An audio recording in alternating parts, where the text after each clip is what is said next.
Today's Mishnah is sponsored by Mr. Richard Goldstein as a zechut for a refuah shlema for his mother, Chava bat Rosla. She should have a refuah shlema. To dedicate a date of learning, send me an email or go to mishnah.co/support. Parak Yud Aleph, Mishnah Hey in Shabbat. We're going to continue talking about people who throw things. And on Shabbat, of course, and whether you're chayav or not. So we've learned before that there are four different reshuyot. There's reshut hayachid, reshut rabim, karmelit, and makom tur. In addition, we've learned that if you have a karmelit, which is neither reshut rabim or reshut hayachid, if you throw from a karmelit to reshut hayachid, it's patur av al-asur. And if you, or pass, or you carry from a karmelit to reshut rabim, it's also patur av al-asur. The only time is asur d'oraita is reshut rabim to reshut hayachid, and reshut hayachid to reshut rabim, etc., etc. So, our Mishnah is going to discuss an interesting case that it relates to the sea.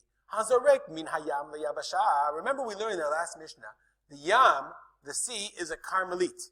So if I throw from the sea onto the shore, I'm really throwing mi karmelit to the reshut rabim. Or mina beyabasha layam, or I throw from the sea, from the shore to the sea, i.e. from a reshut rabim to karmelit. Or umina yam la sfina. Sfina is a boat is a reshut hayachid.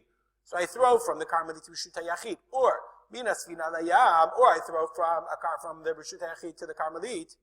Umin hasfina lechaverta. Or I have two boats. Here we go. And I throw from one boat to another. So I'm throwing from a reshut hayachid to a reshut hayachid, and there's a karmelit in the middle. So in all those cases, the Mishnah says patur. In all those cases, I'm patur, as we just learned, because I'm throwing from a place of dirabana, and it's not chayav midoraita. The only time I'd be chayav if I had on the yabasha, 4 amot on the yabasha.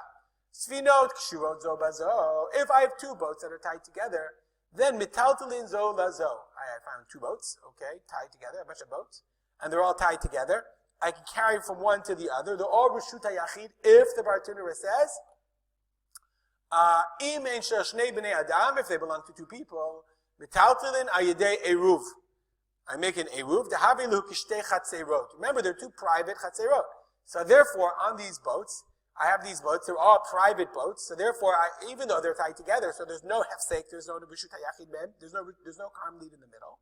I have to make an eruv. I have to have a shared item of food, the way the Chazal determined, and we'll learn Masechet Eruvin, in order to make it considered one reshut, and therefore on Shabbat we can all go from boat to boat. We can make a minyan on this boat, and eat on this boat, and carry, etc., etc. Then I can carry from one to the other. Im einam kshurot, but if they're not tied, af al pi shemukafot, even though they're connected, smuchot zuluzu, they're right next to each other. Ein metaltalin zumazo. You can't carry. Why? Because if I do carry, if they separate at all, they're not going to be this far apart. But if they're a little bit apart, and I'm carrying over the water, when they separate, go back to the bartenura, when they separate, karmelit mafseket beinayim. Then the karmelit is divided between them. I have boat, karmelit, boat, ubatel ha'eruv, and even if I made an eruv, the eruv won't count anymore. So I can only, Chazal say, the Kahati actually says, in this case, we're afraid maybe the boats will come apart, and then the eruv will be batel. That's exactly what the bartenura says. And therefore, only if they're tied together can you carry from one to the other, even if you made an eruv. Remember that on your next boat outing. We'll stop here. If you have any comments or questions, email me at arspolter@gmail.com as always, and we'll dedicate the learning of this mission to the memory of my father, Rav Simcha ben Yitzchak Kalman. Have a great day.